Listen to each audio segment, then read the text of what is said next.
langsung sekali. Dok, sebelum kita mulai dok, boleh tahu nggak sih dok, dokter ini nama lengkapnya siapa gitu dok? Oh, lengkapnya dengan gelar mungkin Dokter Gaga Irawan Nugraha, MGizi SPGK. MGizi SPGK, artinya tuh spesialis gizi ya dok ya? Ya, jadi artinya saya magister gizi sekaligus juga spesialis gizi klinik. Yang saya tahu tuh kalau misalkan belajar kedokteran tuh lama banget lulusnya. Ya. Nah apalagi dokter ahli gizi ya, itu gimana sih dok biasanya? Apa bener lama? Ya, jadi kalau saya kan pendidikan itu beberapa tahap. Yang pertama saya sekolah S1 untuk sarjana kedokteran 4 tahun. Kemudian profesi jadi dokter 2 tahun, udah 6 tahun tuh. Kemudian tambah lagi ngambil S2 2 tahun. Dan spesialis 1 tahun, 3 tahun S2 dan spesialis sudah berapa? 9 tahun. 9. Tambah saya juga sekolah S3. Wah, dokter S3 juga ya? S3 juga. Dokter berarti ini? Dokter, sekitar 4 tahun. Oke. Jadi memang lama sekali saya sekolah terus. Pasien dokter tuh kebanyakan keluhannya tentang apa sih dok kalau dokter ahli gizi itu? Kalau saya, yang saya tangani, yang pertama, 2 sebetulnya. 2 macam aja. Yang pertama, orang yang lebih gizi, termasuk di situ obesitas, ada juga yang diabetes, hipertensi, dan kelainan jantung dan sebagainya. Yang kedua yang kurang gizi. Kalau hipertensi dok, hipertensi itu apa sih dok? Bisa jelasin dikit nggak sih tentang hipertensi? Nah, jadi kalau hipertensi itu 2 sebenarnya. Yang pertama di perifer, yaitu di pembuluh darah perifer ini mungkin menjadi tertekan, ya, atau juga tadi fleksibilitasnya menurun, gitu ya. Terutama sebetulnya pada orang pertama karena usia tua dia menyebabkan fleksibilitas menurun. Yang kedua dia karena obesitas. Obesitas ini menyebabkan si pembuluh darah tertekan oleh lemak di mana-mana, ya, itu juga bisa menyebabkan hipertensi. Selain juga obesitas menyebabkan peradangan atau inflamasi kronis. Nah itu gejalanya biasanya gimana sih dok kalau darah tinggi? Apakah memang bisa dilihat dari luar atau dia lebih capek atau gimana? Bisa.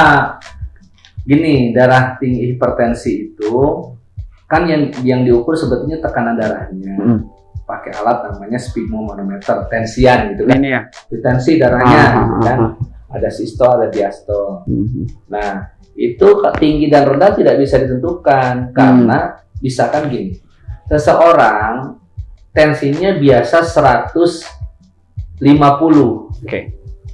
Awalnya mungkin sakit kepala 150, tapi kalau dia sudah 2 tahun 150 terus, dia tidak merasa sakit kepala. Wah, itu yang bahaya dong. Udah nggak bisa berasa. Karena gini, orang itu tubuh itu bisa beradaptasi dengan rasa sakit, beradaptasi dengan rasa tidak nyaman. Kalau dalam waktu lama dia begitu, akhirnya tidak terasa tuh sakit kepalanya, udah hilang tuh sakit kepalanya. Tapi tetap bahaya kan? Padahal tensinya tetap tinggi dan bahaya sekali. Dan bahaya. End results-nya atau yang terburuknya darah tinggi itu emang bisa, apakah benar bisa meninggal atau bisa apa sih dok akibat dari darah tinggi itu? Dari darah tinggi itu nomor 1 yang paling ditakuti adalah pecah pembuluh darah di otak. Yang disebut dengan stroke atau menyumbat, pecah atau menyumbat. Yang pertama ke otak, itu yang menyebabkan stroke. Yang kedua, kalau seseorang hipertensi dalam jangka waktu yang lama, maka ginjalnya jebol. Jadi bayangkan ginjal itu adalah tempat nyaring darah. Saya sederhananya gitu aja. Ginjal itu tempat nyaring darah. Kalau tempat nyaring darah itu berarti dia sangat kecil pembuluh darahnya, kecil sekali, ukurannya mikron. Nah, dikasih tekanan tinggi terus, apa yang terjadi? Maka akhirnya si saringannya jebol, fungsi ginjalnya akan menurun. Kurang lebih setengah yang cuci darah tuh di sini ada unit cuci darah di rumah sakit ini itu karena hipertensi. Karena ya ibarat tadi ke ginjal itu kecil pembuluh darah tapi dipaksa tekanan yang gede. Ini jebol kan. Pertama ke pembuluh darah ke otak, stroke, pecah tadi ya. Itu juga sama, pecahnya di pembuluh darah yang kecil kan. Oke. Berarti kan, dari pembuluh darah besar pecah dia. Oke. Yang kedua di ginjalnya jebol. Akhirnya dia harus cuci darah, menggantikan fungsi ginjalnya pakai besiran. Yang berikutnya satu lagi, tensi yang terus tinggi itu akan bermasalah di jantung. yang disebut dengan payah jantung. Payah jantung. Penyakit jantung kongestif. Jadi sebenarnya ini tuh nyambung semua ya dok. Tadi kan kita ngomong jantung, habis itu hipertensi itu sebenarnya nyambung semua. Karena stroke. Kan darah itu kemana-mana, kan dia harus memperdarahi. Kalau ke otak, jebol pembuluh darah kecilnya. Ke ginjal, jebol juga pembuluh darah kecilnya. Kalau ke jantung, itu beda lagi masalahnya.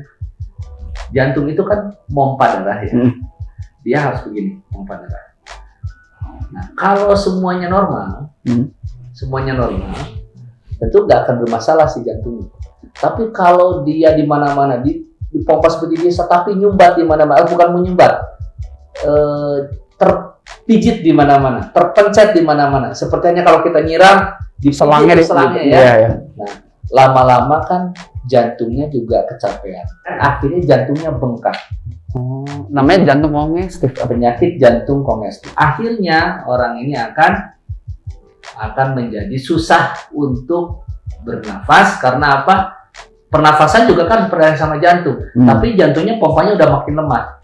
Jadi penyakit jantung itu dua yang besar. Pertama pembuluh darahnya yang masalah, yang memperdarahi jantung, itu jantung koroner. Yang kedua lagi payah jantung. Cairannya ya? Bukan cairannya, kalau payah jantung, si jantungnya nggak bisa memompa dengan baik. Tapi itu diakibatkan karena tersumbat itu juga. Awalnya hipertensi. Jadi tekanan darah tinggi, sama juga penyumbatan juga ya. Jadi ada dua ya? Ada dua. Jadi benar pembuluh darah itu penting banget berarti dok ya? Ya. Bisa ngaruhin semuanya ya, tersumbat sedikit kayak tadi ibaratnya si selang dipencet ya. Jadi si jantung bakal bengkak gitu ya dok ya? Betul. Oke, tadi berarti hipertensi itu darah tinggi ya. Bisa berakibat ke otak, pecah, yang disebut stroke, atau ke bawah ginjalnya jebol ya. Oh, itulah ya. Oke. Sekarang tadi bilang ke otak itu stroke dok ya? Nah kalau stroke itu juga sama berarti dok, gara-gara tadi itu hipertensi ya dok ya? Iya, gara-gara hipertensi itu tadi. Pertama karena hipertensi tekanannya tinggi, yang kedua pembuluh darahnya nggak benar. Kalau kolesterolnya tinggi, tingginya tinggi, gula darahnya tinggi. Kolesterolnya tinggi itu mempengaruhi pembuluh darah juga ya dok? Betul. Jadi kan itu tadi pokoknya masalahnya dua aja. Iya, pembuluh darah selokan dan sama cairnya. Oke. Selalu itu. Kita orang awam tuh kalau misalkan dokter jelasin tentang pembuluh darah, dulu mas saya nggak gitu peduli gitu, tapi setelah dijelaskan gini bahwa pembuluh darah tuh punya peran yang sangat penting untuk semua organ tubuh kita, ternyata gitu ya dok ya. Karena kan semua fungsi yang ada dalam tubuh kita diatur sama otak. Memori, kesini-sini semua. Perasaan kita, memori kita, kemudian juga fungsi luhur ya. Orang bisa malu, punya rasa bangga, itu karena otak. Berarti ada jutaan di sini nih. Wah, segala macam. Intinya karena dua hal tadi itu yang selokan sama cairan itu tergantung dia bisa pecahnya di mana. Yang penting di otak. Yang entah itu otak menyambung ke tangan, entah itu otak menyambung ke organ-organ lain gitu ya dok ya. Jadi kalau misalkan saya jabarkan lagi, jadi ibaratnya kalau kita gaya hidup nggak bagus, makan sembarangan segala macam, itu bisa menimbulkan cairan darah kita jadi kental, atau tadi ibarat selokan yang airnya kental, atau misalkan salurannya jadi banyak plaknya atau banyak semen yang tidak beraturan gitu ya dok ya. Betul. Nah kalau sampai penyumbat dan menyumbat itu di pembuluh darah yang ke jantung, itu bisa jadi jantung koroner ya dok ya. Betul. Karena peredaran darahnya nyangkut di situ. Iya. Nyempit di situ. Oke dok. Selama ini kita udah beberapa kali zoom ya dok ya. Kita bicarakan tentang produk yang baru ini. Dokter juga sudah mempelajari ingredient di dalam produk ini yang bisa masih dibilang baru ya di Indonesia. Nah, kebetulan saya bawa nih dok dokumennya, langsung surat sertifikasi dari pabrik kita tentang ingredient-ingredientnya. Nah, ini dokter bisa lihat. Ini sertifikasi dari pabrik dan juga sertifikasi tentang ingredient utama dari produk SOP Alpha ini. Boleh nggak sih dok, karena dokter udah dapat dokumen ini, bantu jelasin saya dan bantu jelasin kita tentang secara brief aja benefit-benefit produk ini tuh apa aja sih gitu. Ini saya baca dulu ya. Ya. Jadi salmon ovary peptide itu berdasarkan judul itu sebetulnya dia diambil dari membran telur salmon dan isinya itu macam-macam. Tetapi yang utama adalah protein. Ya. Yang utama adalah protein yang mengandung berbagai asam amino. Ya. Saya dapat bilang bahwa salmon ovary peptide itu adalah makanan yang mengandung zat gizi. Ya. Jadi nggak usah khawatir mengkonsumsi ini, karena ini adalah zat gizi. Tetapi ada keistimewaannya di salmon ovary peptide ini. Pertama, kandungan asam aminonya lengkap. Yang kedua, dia tinggi salah satu asam amino, yaitu hidroksiprolin. Sehingga dia lebih mudah menjadi kolagen. Nah itu apakah dia bisa membantu? Kan kalau dokter tadi kan bilang pasiennya ada banyak juga tuh, ada diabetes, ada yang pembuluh darah, penyakit jantung. Apakah memang itu bisa membantu si salmon ovari peptide ini, dok? Kan gini logikanya. Kenapa perusahaan di Jepang gitu ya sampai mau memproduksi dalam bentuk produk massal dan dipromosikan sebagai sesuatu yang istimewa? Kan susah amat ya. itu. Udah salmonnya, telurnya juga membrannya lagi. Ternyata tadi keistimewaannya dia hidroksiprolinnya tinggi. Kemudian si perusahaan itu melakukan risetnya pada manusia. Pada manusia dia melakukan beberapa riset pada manusia. Dan ternyata ada wanita kebetulan usianya antara 35 sampai 48 tahun diberikan salmon ovari peptide ya. Nah, ternyata keluhannya hilang tuh. Dalam setelah dikasih 8 minggu yang tadinya pegel-pegel hilang, yang kemudian tadinya tidak bugar menjadi lebih bugar, gitu ya.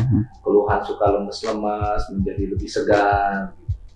Nah, itu ada hasil penelitiannya dan ternyata secara subjektif keluhannya berkurang. Kemudian ada ternyata penelitian lanjutan yang lebih objektif. Jadi dia ukur pada orang-orang itu pada fleksibilitas dari pembuluh darahnya.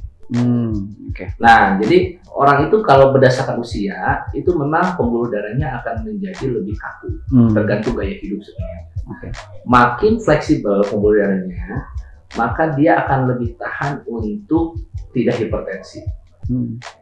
Makin fleksibel dia lebih tahan untuk terhindar dari penyumbatan pembuluh darah.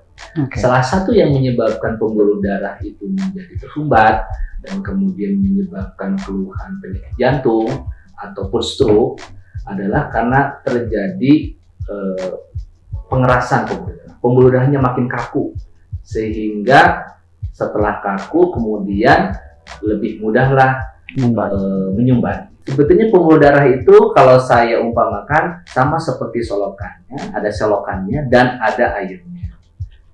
Jadi kalau ingin aliran darahnya lancar, harus dua tuh. Yang pertama, di selokannya itu harus mulus dindingnya. Yang kedua, isinya, airnya juga harus bersih. Nah, kalau bilang air ini seperti dalam darah kita. Kalau darah kita ini kolesterolnya tinggi, trigliseridanya tinggi, gula darahnya tinggi, sama seperti air selokan yang kental dan mengandung banyak sampah, sehingga kemudian bisa terjadi penyumbatan pembuluh darah. Nah, kembali yang tadi ya. Nah, hasil penelitian si salmon ovari peptide ini ternyata setelah dikasihkan selama 8 minggu, si pembuluh darahnya menjadi lebih lentur, gitu. Padahal orangnya sudah mulai agak tua, dari mulai 35 tahun kan tadi sampai 48 tahun ya pada wanita.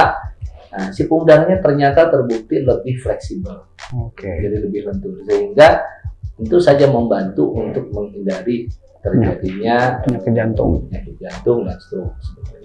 Jadi tensi. Dan jadi sebenarnya yang membuat kita sehat itu adalah gaya hidup.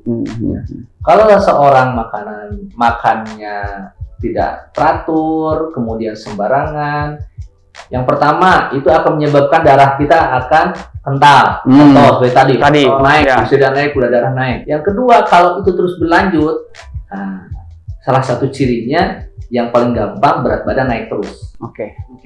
Nah, ini akan menyebabkan keadaan yang disebut dengan inflamasi kronis.